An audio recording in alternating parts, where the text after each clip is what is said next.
My name is Verlyn Hemmen, and I'm an ordained minister.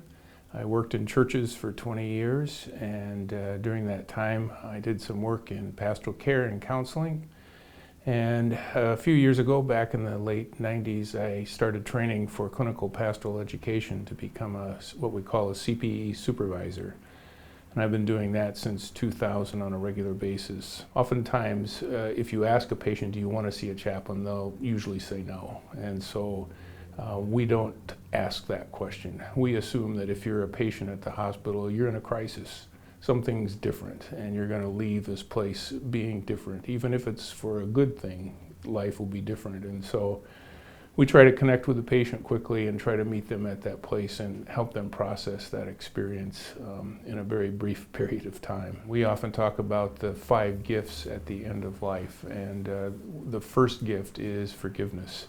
I forgive you, do you forgive me?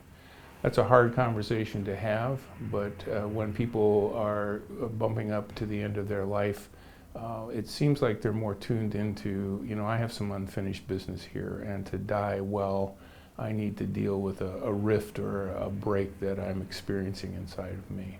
It's a hard thing to do.